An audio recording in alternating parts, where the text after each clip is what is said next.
¿Se escucha bien ahí o no? ¿Sí? Ya. Me tocó hablar de tiroides. Lo primero que quiero aclarar es que acá uno no escoge el título de su presentación.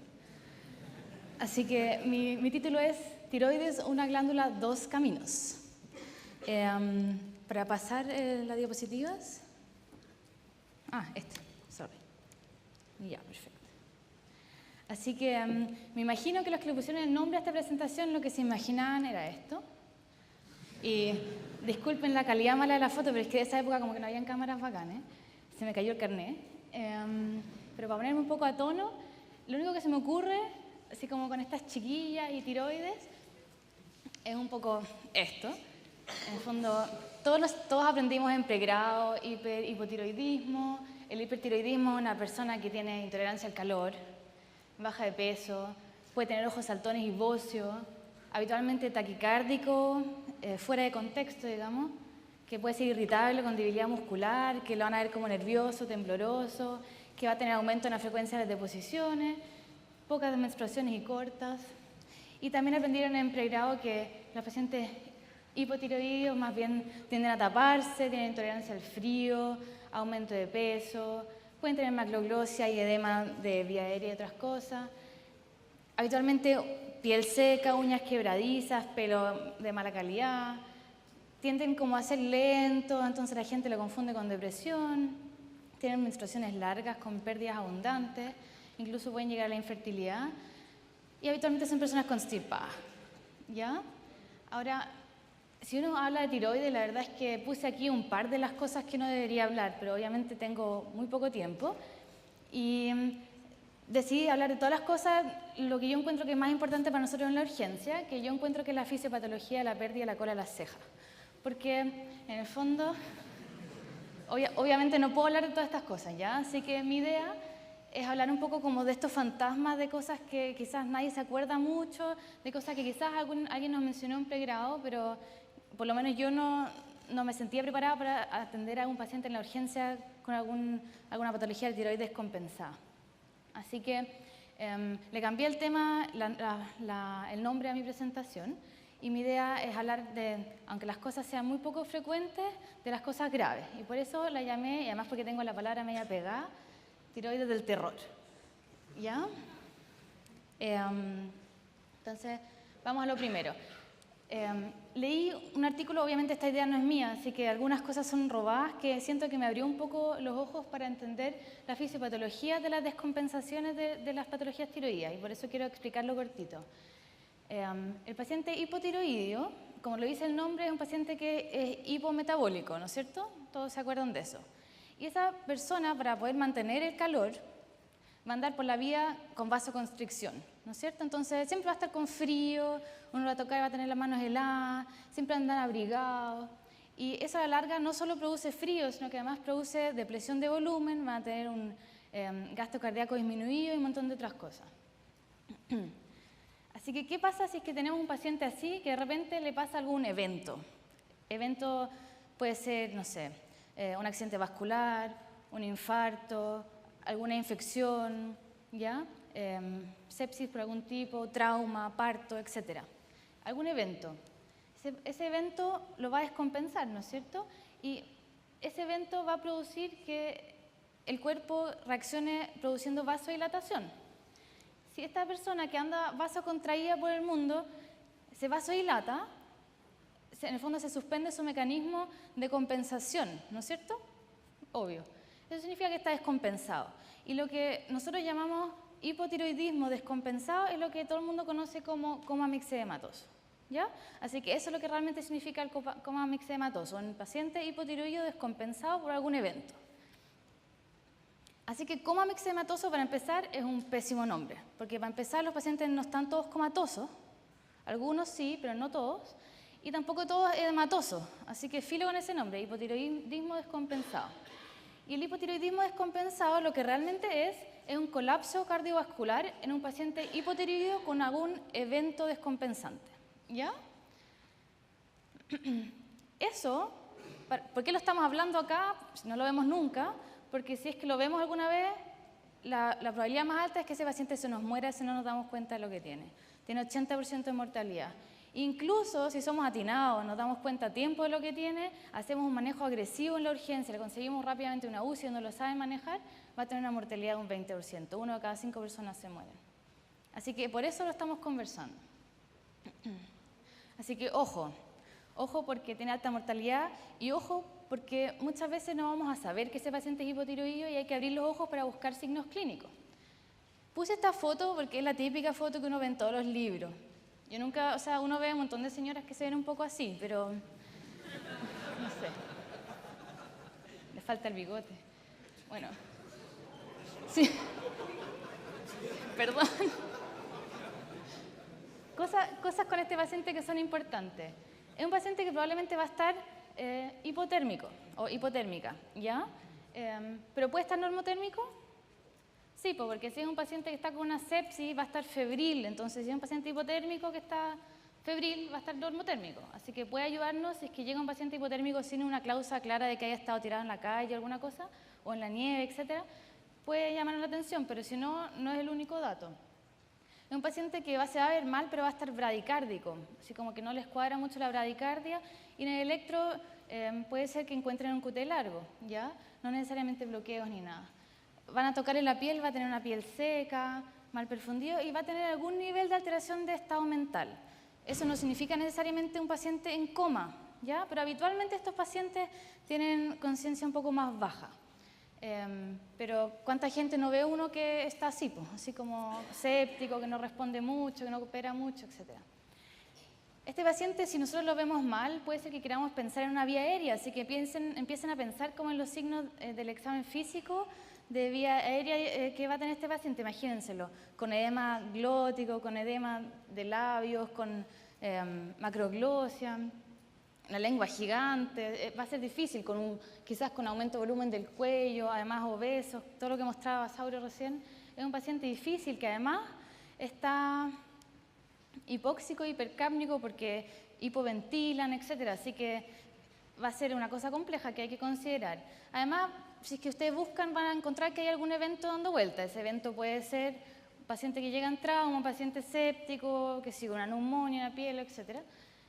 Y en el examen de laboratorio, por ejemplo, puede estar hiponatrémico, así que si se fijan, la alteración de estado mental es bien multifactorial, no solo por la hipotermia, no solo por las pruebas tiroides, por las hormonas tiroides bajas, sino que además porque tiene hiponatremia y otras alteraciones hidroelectrolíticas, y porque está hipercápnica, etc. Así que, hartas cosas. Exámenes además va a tener un recuento de glóbulos blancos bajos y otras cosas que no nos van a ayudar mucho. ¿Cómo lo pillamos? ¿Cómo hacemos el diagnóstico?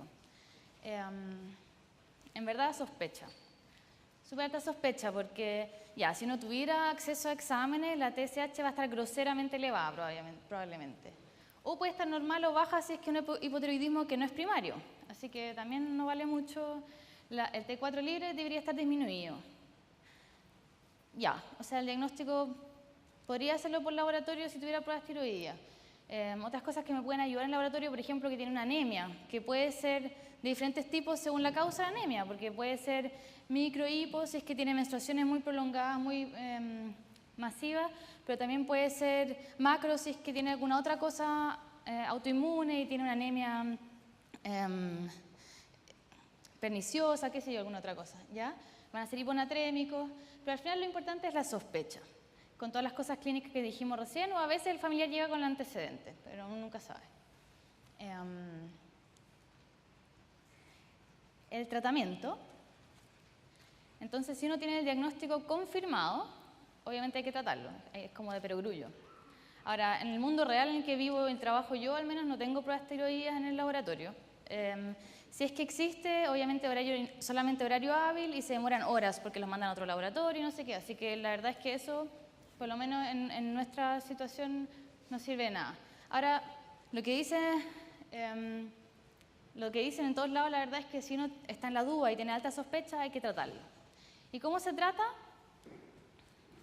Hay que dar hormonas tiroideas endovenosas. Y no sé si a todos les pasa esto cuando lo piensan, pero al menos a mí. ¿Por qué me da miedo? ¿Por qué me da miedo? Porque en el fondo tengo un paciente que está séptico, que está enfermo y además le voy a aumentar el metabolismo a ese paciente, le voy a inyectar algo que va a hacer que el corazón ande más rápido, que requiera más oxígeno, que tenga un metabolismo mucho más aumentado, a mí me da un poco de susto. Pero la verdad es que dicen que hay que tratarlo. ¿Por qué? Porque tiene un porcentaje de mortalidad 80% si no lo trato. Y porque en teoría con pruebas de tiroides no debería matar a nadie. Así que entre darle y no darle, darle, dicen. ¿Qué se le da? ¿Cuál es el tratamiento? Aquí hay varias alternativas, pero las pruebas de tiroides, una opción es darles tiroxina, que es T4. No sé si todos se acuerdan, pero el T4 no es la hormona activa es el T3. Y de T3, o sea, de T4 tiene que pasar a la forma activa de forma periférica, ¿ya? Así que una opción es darles T4. Las dosis no se van a acordar igual, así que no las anoten. Búsquenlas cuando les toque. Pero en resumen, la gente dice como 500 microgramos como bolo. Y eso nace de que a una persona de 80 kilos aprox le toca 500, ¿ya? Así que aproximadamente 500. Y después de eso, dale durante el día 50 a 100 microgramos día endovenoso hasta que uno pueda pasar a una fórmula oral. Es seguro y efectivo. ¿Por qué? Porque es lento. Si ustedes le dan T4 a un paciente, ese tiene que pasar de T4 a T3, como ya dijimos. Y esa conversión se demora, y sobre todo un paciente que realmente está en coma mexematoso tiene todo el mecanismo de producción súper frenado, entonces necesita como un warm-up. Empiezan de a poco a transformar a T3 y ya una vez que agarra como una curva con un vuelo, ya llegan a niveles más altos. Ahora, personas que están realmente en coma mexematoso, la verdad es que no sé si uno tiene este día de tiempo de darle para que empiecen a hacer efecto las hormonas. Entonces, algunos dicen del T3. Algunos dicen que eso no es tan seguro, que les puedan infarto a los pacientes de tercera edad, etc.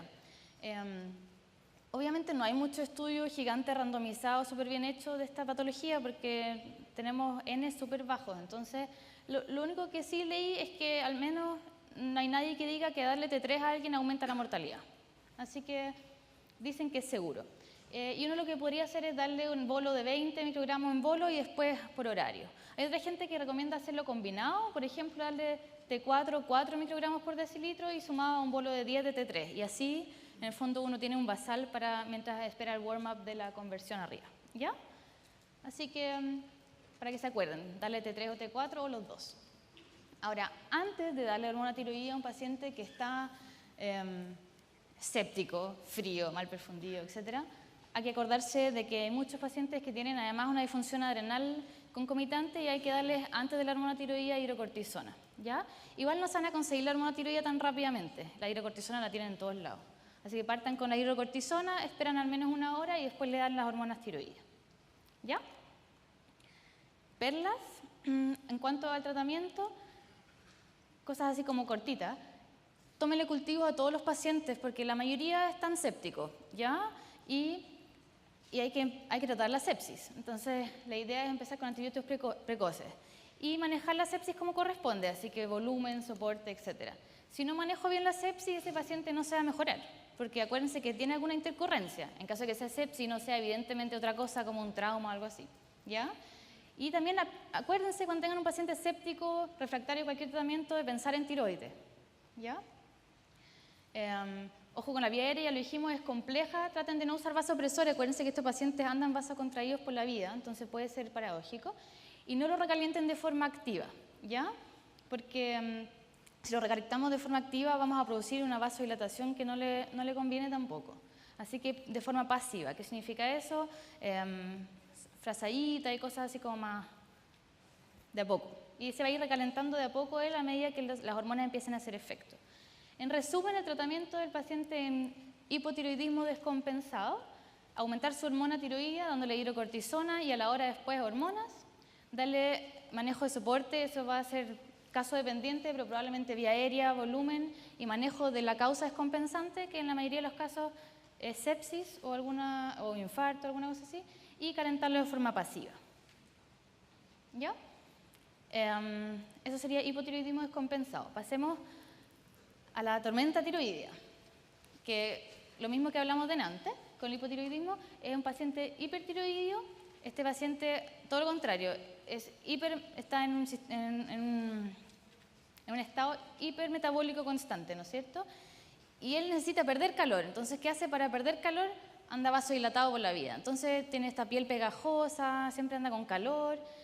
Y en caso de que haya algún evento, que ya dijimos, puede ser una infección, cirugía, trauma, uso de catecolamina externa, gente que usa fármacos para bajar de peso, que tienen hormonas tiroideas, el niñito que se tomó las pastillas de la mamá, dosis mal indicada, etc.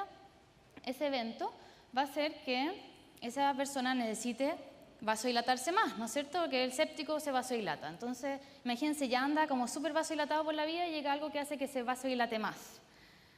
Obviamente, su mecanismo de compensación va a ser insuficiente. ¿Y qué va a pasar? Se va a descompensar. Entonces, el hipertiroidismo descompensado es lo que habitualmente llamamos tormenta tiroidea. ¿Ya? Ahora, quizás también no es exactamente correcta esa palabra, porque no solamente un hipertiroidismo descompensado, porque no solamente, en el fondo es una tirotoxicosis descompensada, porque no solamente las personas que tienen aumento de la producción de hormonas tiroideas, sino que también las que tienen aumento de hormonas por ingesta exógena o porque se está haciendo lisis de la glándula. Así que cualquier causa, en el fondo, que aumente la hormona tiroidea, entonces la palabra correcta es tirotoxicosis descompensada, ¿no es cierto? Así que la tormenta tiroidea es una exageración de los síntomas de la tirotoxicosis sumado a alguna disfunción de órgano. Y esto es poco frecuente, pero es fatal. Fatal lo que describen en el 100% de los casos sin tratamiento. ¿Ya? Y con tratamiento agresivo, lo mismo que dijimos delante, se nos ocurrió a tiempo, nos conseguimos las cosas a tiempo, nos metimos una buena UCI, etc., aún así, 1 de cada 5 se muere. El paciente, ¿cómo se ve? Busquemos signos. Obviamente pongo estas fotos porque a esta altura de la vida es poco probable que nos encontremos con pacientes así. Pero probablemente antes era más frecuente, pero ahora la gente habitualmente a esta altura ya tiene el diagnóstico. ¿Ya? Pero el paciente, ¿cómo se va a ver? Va a estar con temperaturas muy elevadas, pero muy elevadas, ¿ya? Así 42 grados, etc. Sudoroso, taquicárdico, muchas veces una taquicardia que es más allá de lo que uno espera por la temperatura que tiene o por lo no tan deshidratado que se ve, por ejemplo. Tienden a hacer TPCB, fibrilación auricular y otras cosas. Tienen una alteración del estado mental que puede ser muy sutil, un poco agitado, y hasta, obviamente, llegar hasta el coma, las convulsiones, etcétera, si en una línea continua, digamos. Van a estar temblorosos, tienen hiperreflexia, y si empezamos a hacer una buena historia, un examen físico, vamos a encontrar de nuevo algún evento, alguna intercorrencia que lo está descompensando. Hay que tener cuidado con los pacientes de la tercera edad que no hacen esta clínica tan exagerada, pueden pasar mucho más piola, ¿ya? Son síntomas mucho más leves. Como diagnósticos diferenciales puse estos porque son quizás los principales, pero hay muchas cosas que tenemos que acordarnos. Por ejemplo, un edema pulmonar agudo, un paciente séptico, en shock séptico de foco, por ejemplo, abdominal, taquiarritmia de todo tipo, hipertermia maligna, síndrome simpático mimético, lo escribí mal ahí, paciente que viene con cocaína, etc. Heat stroke, por ejemplo, en deportistas o en viejitos, que es menos evidente. Todo esto son diagnósticos diferenciales, pero también desenmascaran a veces un paciente que tiene un hipertiroidismo de base. Entonces, no solo son diagnósticos diferenciales, sino que además son descompensantes. Estas cosas se suman. ¿Ya? Así que, ¿cómo hacemos el diagnóstico? Y de nuevo, lo más importante es la sospecha. A veces tenemos el antecedente que el paciente tiene un hipertiroidismo o una tirotoxicosis de base, y eso nos ayuda harto. Existen diagnósticos clínicos para hacer el diagnóstico, pero la verdad es que hay varios, y los últimos creo que se describieron el año pasado. Y la verdad es que no sirven de mucho porque meten, no sé, la taquicardia, la temperatura, algunas otras cosas como ictericia, y la verdad es que si uno ve un paciente séptico descompensado, la verdad es que la mayoría de esos pacientes a uno por puntaje le darían como de alto riesgo de tormenta tiroidea, y no es tan así. Así que la verdad es que estos criterios de diagnósticos clínicos yo no los usaría en la urgencia, porque nos harían demasiado rule-in de pacientes que nada que ver. ¿Ya? la TSH, si no tuviera laboratorio, estaría disminuida y la T4 libre aumentada. Pero tampoco la tormenta tiroidea tiene relación al nivel de la hormona tiroidea aumentada. O sea, hay personas que solamente andan tirotoxicósicos por la vida y hay gente que con el mismo nivel hace tormentas tiroideas, entonces tampoco no nos sirve mucho. Así que la verdad es que es clínico. Y cosas que nos podemos encontrar en el laboratorio, pueden en el fondo tener anemia, plaquetopenia, pueden tener un recuento de glóbulos blancos bajo, pero acuérdense que aún así la infección es una de las grandes causas de descompensación. Y tienen una embarrada hidroelectrolítica que va a depender según en qué nivel lo estamos viendo, pero habitualmente van a estar con hipercalcemia, hipernatremia, hipocalemia, porque además imagínense la cantidad de pérdidas que tienen. Inicialmente, habitualmente hiperglicémicos porque su insulina se va a niveles muy bajos y hacen como casi una cetoacidosis diabética, pero no es tan así, un poco distinto el mecanismo. Pero si es que uno los encuentra ya en la etapa tardía, van a estar depletados de glucosa y podemos encontrarlos hipoglicémicos, así que todo va a depender de dónde los encontremos. Esto obviamente no son diagnósticos, son cosas que nos ayudan a sospecharlo. Así que si tengo el diagnóstico confirmado, como lo dijimos delante, hay que tratarlo. Si están en nuestra realidad, eso not. Si tengo la sospecha, dicen que hay que tratarlo. ¿Y cómo se trata? Le tengo que frenar las hormonas tiroideas a este paciente. Y como delante, por lo menos a mí me da miedo. O sea, ¿por qué me da miedo? Porque estoy pensando en frenarle la respuesta compensatoria que tiene este paciente a la embarrada que tiene, a la sepsis que tiene, al trauma que tiene. Le estoy en el fondo frenando todo su sistema adrenérgico. Uy, se corrió ahí. Así que hay que tener agallas, pero hay que hacerlo. Y este es el tratamiento. No sé si lo alcanzan a leer. Obviamente no.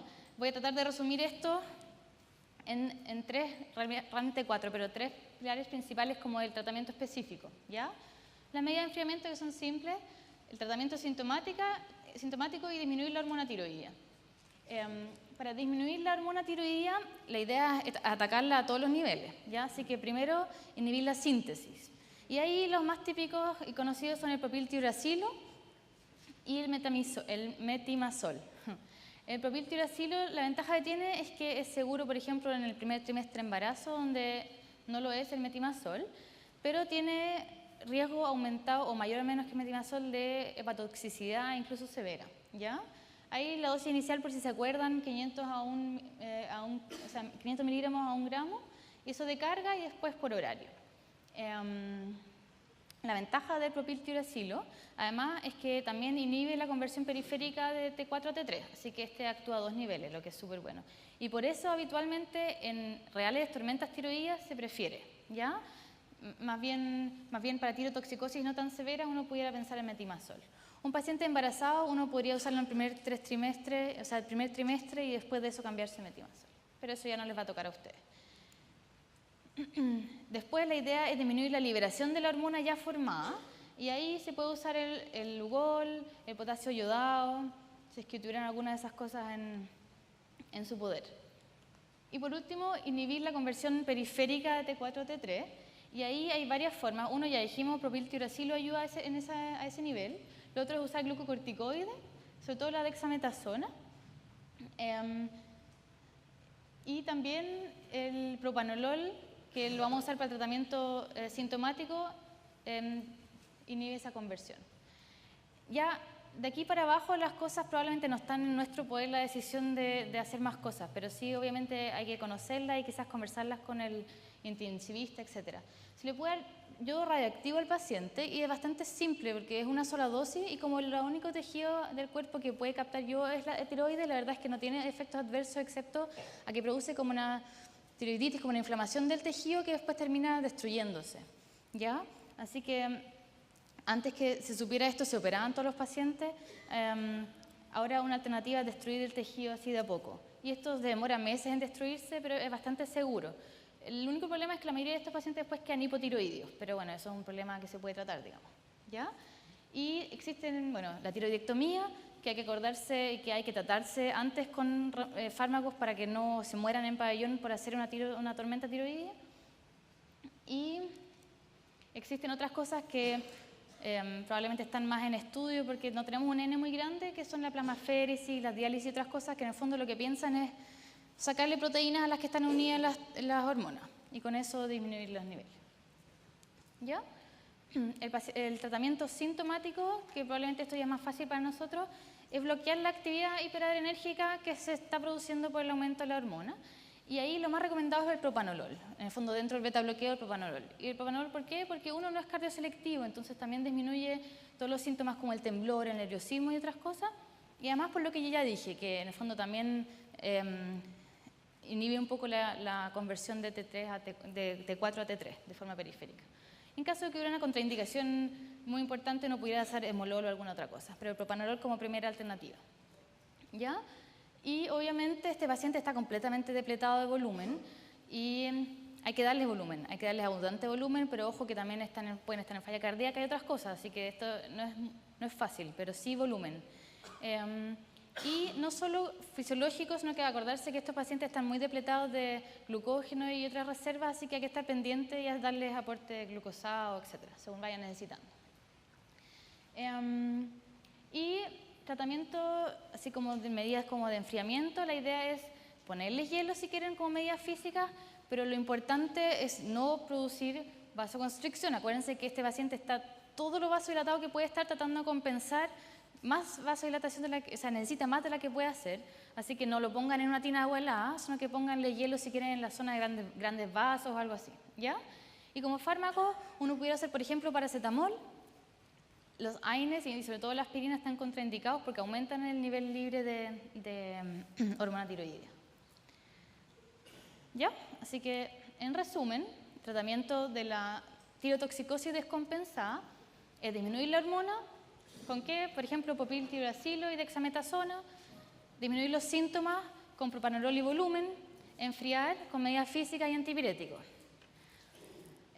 Ahora, ¿qué es lo más importante que no lo mencioné porque no es específico de esto y que obviamente probablemente es nuestra pega y que tienen que acordarse? Es el manejo de soporte. Y eso es como súper fácil. La típica frase que uno lee en los libros de no urgencia que dice hágale el ABC y después, en el fondo, probablemente al soporte es a lo que nos vamos a dedicar todas las horas que vamos a tener el paciente en la urgencia. Arreglarle toda su embarrada hidroelectrolítica que tiene, tratarle su sepsis o su trauma, lo que le está descompensando su patología, probablemente el manejo de la vía aérea y de los volúmenes y de la insuficiencia cardíaca que se va a mandar, etc. ¿Ya? Así que me metí en detalle porque va a depender de la causa descompensante, de un montón de cosas, y porque al final eso no es específico de tiroides, sino que de todo lo que hacemos siempre. Eso.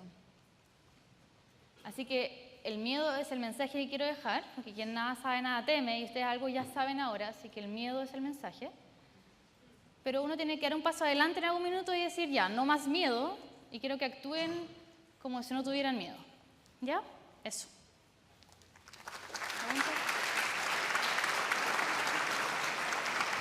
No sé si hay tiempo. Ahora la ronda de preguntas.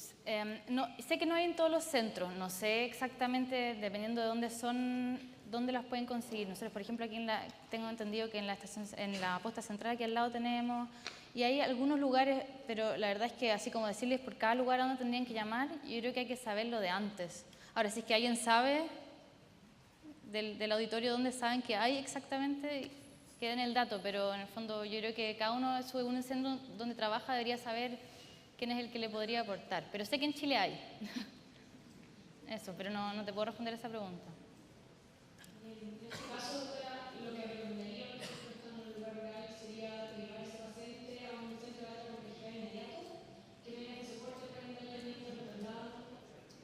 O sea, lo que ya dijimos, o sea, primero probablemente manejar el tema, estamos hablando de hipotiroidismo en general. Bueno, en general, primero soporte, vía aérea, volumen, asegurar en el fondo que podamos corregir las cosas básicas hidroelectrolíticas. Probablemente si estamos hablando de un paciente hipotiroído, darle al menos la hidrocortisona. así, como las cosas básicas, si estamos hablando de hipertiroidismo, darle propanolol y otras cosas sintomáticas, porque algo ayudamos en el fondo a frenar la conversión y otras cosas, mientras no tengamos las hormonas. Igual las hormonas nunca se dan de forma inmediata, así que ahí al menos tienen un tiempo como para derivarlo, pero este paciente tiene que ser derivado a un centro de alta complejidad donde haya una UCI capaz de resolverlo, digamos. Pero mientras tanto hay que hacer las cosas de soporte que podamos hacer. Doctora Heller, buenas tardes. En el caso en que se comience el tratamiento con drogas exógenas, ¿cuál cree usted que debiera ser la complicación para la cual debiéramos estar preparados de manera general? La complicación más frecuente cuando se aportan drogas tiroideas exógenas. En caso, sorry, no te escuché bien, en caso de que se inicie el tratamiento con hormona exógena, ¿cuáles son las complicaciones? O por lo menos, ¿cuál es la más frecuente por la cual debiéramos estar preparados? Estos pacientes en general, bueno, vamos a darles hormonas exógenas. En el caso del hipotiroidismo, la verdad es que uno pudiera acelerar el metabolismo de este paciente que quizás no está tan preparado, pero como la conversión, como ya dijimos, es bastante lenta, nosotros no vamos a ver ningún efecto de esas hormonas durante las primeras, incluso durante el primer día, porque la conversión es bastante lenta y es más fácil conseguir CT4. Así que no se esperen que la persona hipotiroidía o en el fondo que está ahí en su coma mixematoso de repente se va a mandar una TPCB así a 200 por minuto a los 5 minutos de que le administraron el remedio. ¿Ya? No esperen síntomas iniciales, probablemente los que se van a tener que manejar esas complicaciones son los que están en la UCI.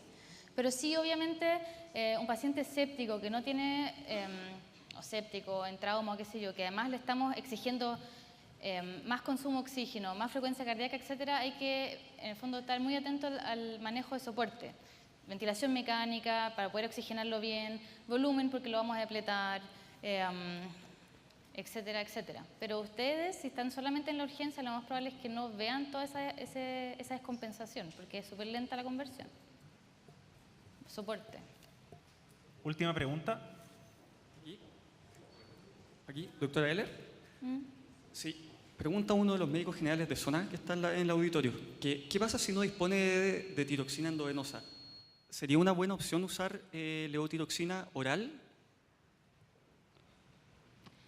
Sí, de hecho, lo que recomiendan las guías es que uno dé EV hasta que pueda dar oral. Pero si uno no tiene EV, lo más probable es que poniéndole en el fondo una zona nasogástrica y poniéndole levotiroxina en dosis similares, sea como la opción que uno tiene, digamos, si es que el traslado va a ser muy lento. Así que eso es una súper buena idea. Sí, eso. Otra consulta del público en relación al hipertiroidismo y las arritmias rápidas asociadas al hipertiroidismo. Si existe alguna consideración especial en los pacientes que están, por ejemplo, con una FA y en donde ya nos falló el betabloqueo, ¿qué cosas podemos hacer y qué consideraciones tenemos que tener con respecto al uso, por ejemplo, de amiodarona? Uno, aparte de la taquicardia sinusal, obviamente la FA es la taquicardia más frecuente en los pacientes tirotoxicósicos o incluso en tormenta tiroidea. Hay que tener varias consideraciones. Bueno, uno, que es la más frecuente. Dos, que estamos hablando de pacientes que están de forma crónica taquicárdicos, entonces tienen una reserva cardiovascular súper disminuida y además un metabolismo de todo el cuerpo súper aumentado. Entonces es un paciente que rápidamente va a caer en falla cardíaca. Ahora, en cuanto al control de frecuencia, lo recomendado es el propanolol y hay que acordarse de jamás usar amiodarona en pacientes que sepamos desde antes que tienen alguna patología tiroidea, porque la amiodarona produce, como tiene alto contenido de yodo, puede producir hipertiroidismo. Y del hipertiroidismo hay varios tipos, pero el más frecuente es una tiroiditis, que es de súper difícil manejo y habitualmente tienen que irse después de tiroidectomía, así que ojo con la amiodarona. Pero principalmente saber que ese paciente va a caer en colapso cardiovascular rápido, hay que controlar la frecuencia. Eso. Agradecemos a la doctora Heller.